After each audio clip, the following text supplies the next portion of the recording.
안녕하세요. 살빼드림입니다. 다이어트는 기본적으로 덜 먹어야 하는 게 맞지만 다이어트라는 것이 1, 2주 만에 끝나는 게 아니잖아요. 그러다 보면 가끔은 참기 힘든 식욕에 노출되기도 하는데요. 그래서 먹더라도 다이어트에 큰 지장은 주지 않고 오히려 다이어트에 도움이 되는 음식 3가지 준비했습니다. 오늘 선정한 음식들에는 2가지 공통점이 있는데요. 첫 번째는 다이어트에 큰 방해가 되지 않도록 칼로리가 높지 않은 음식들이고요. 두 번째는 포만감은 비교적 많이 제공해 주면서 식욕은 떨어뜨려 주는 음식들로 준비했습니다. 영양 밸런스를 위해서 탄수화물, 지방, 단백질 각각 한 가지씩 음식을 준비했는데요. 오늘 영상 끝까지 보시면 무작정 작게 먹는 게 아니라 조금 더 드시면서도 충분히 빠른 감량하실 수 있으실 거예요. 자, 우선 탄수화물부터 말해보자면 다이어트 하실 때 대부분은 탄수화물에 대해서 살 많이 찌는 거 아니에요? 나쁜 거 아니에요? 라고 말하기 쉽지만 오히려 탄수화물을 극도로 제한하게 되면 우리 몸이 에너지 자체를 덜 쓰게 되면서 살이 더 늦게 빠지게 되는데요. 그래서 제가 여러분들께 추천하고자 하는 탄수화물은 바로 바나나입니다. 그 이유는 3가지인데요. 우선 바나나는 포만감을 꽤 많이 제공해주는 음식이어서 과식을 예방해주고요. 두 번째는 다이어트를 하다 보면 자연스럽게 따라온 것이 바로 변비잖아요.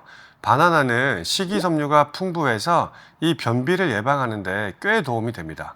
세 번째는 바로 이 식이섬유가 혈당을 조절하는 데도 큰 도움이 되는데요. 제가 이렇게 말씀드려도 바나나 하면 떠오르는 것이 바로 단맛이고 혈당을 걱정하는 분들이 많을 텐데요. 바나나의 당 흡수율을 나타내는 당 지수는 덜 익은 바나나의 경우에는 30에서 40, 잘 익은 바나나의 경우에는 50, 완전히 익은 바나나의 경우는 60을 살짝 넘는 수준입니다. 다른 음식과 비교해 보자면 흰 쌀밥의 경우 당 지수가 85나 되기 때문에 바나나 정도면 그렇게 걱정할 만한 정도는 아니라는 거죠. 그래도 걱정이 되시는 분들을 위해서 꿀팁을 하나 드릴 텐데요. 바나나를 드실 때 단독으로 드시기보다는 제가 뒤에 소개할 단백질 또는 지방과 함께 섭취하시면 당 흡수율은 훨씬 떨어지니까 끝까지 봐주세요. 여러분이 꼭 챙기셔야 할 2번째 단백질 음식은 바로 달걀입니다. 콜레스테롤 때문에 안 좋다던데? 라고 생각하는 분들도 계시죠? 그런데 최신 연구들을 보면 달걀 속 콜레스테롤이 우리 몸에 악영향을 끼치는 경우는 아주 미미하다고 합니다. 오히려 달걀은 다이어트 필수품이라고 할 정도로 다이어트에 큰 도움이 되는 음식인데요. 그 첫 번째 이유는 달걀은 단백질이 풍부한 음식이어서 우리의 위장을 천천히 통과하는 경향이 있습니다. 위장을 빨리 통과하면 공복이 빨리 오잖아요. 반대로 달걀을 먹었을 때는 배고픔이 한참 뒤에 온다는 거죠. 이런 물리적 작용 이외에 달걀 속 단백질이 분해되면서 나타나는 호르몬이 우리의 식욕을 떨어뜨려 주기 때문에 아침에 먹게 된다면 하루 종일 식욕을 잘 제어해주는 효과가 있습니다. 이뿐만 아니라 달걀 속 단백질은 혈당의 안정화에도 큰 도움이 되기 때문에 혈당이 급하강할 때 우리 몸의 식욕은 급상승하게 되는데요. 이런 현상을 달걀 속 단백질이 많이 막아줍니다.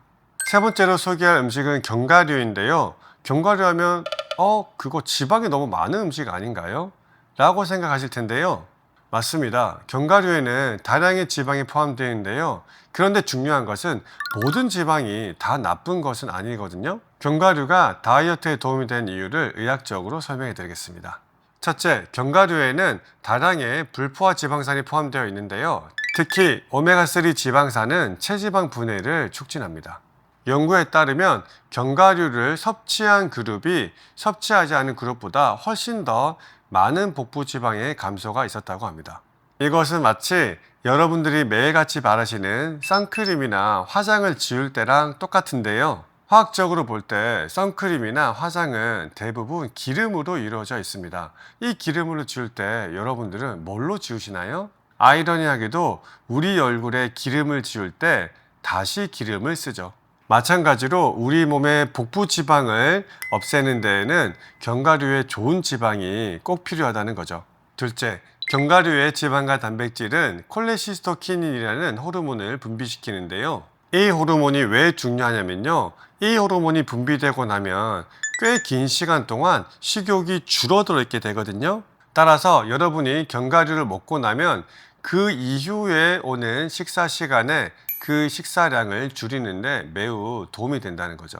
그리고 제가 방금 말씀드린 이 포인트는 여러분들이 다이어트를 할 때 어떤 음식을 먹을까에 대한 아주 중요한 단서를 제공하는데요.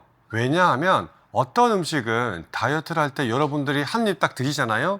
그러면은 입이라는 것이 트이면서 자꾸 더 먹고 싶게 하는 음식들이 있고요.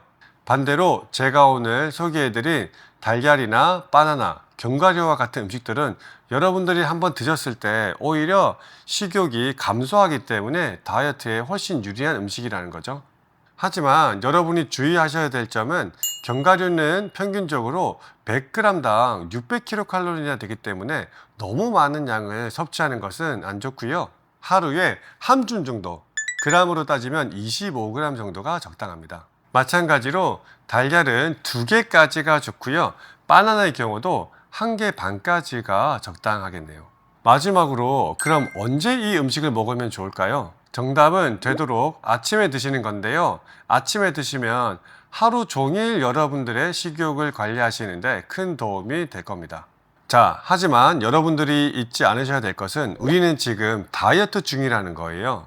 따라서 칼로리 제한은 어느 정도 필수적이기 때문에 매일매일 제가 말씀드린 양을 먹기보다는 되도록 참을 수 있으시면 참으시는 것이 가장 좋고요. 정 못 참겠다 싶으실 때 제가 오늘 소개해드린 음식들을 드셔보시는 게 좋습니다.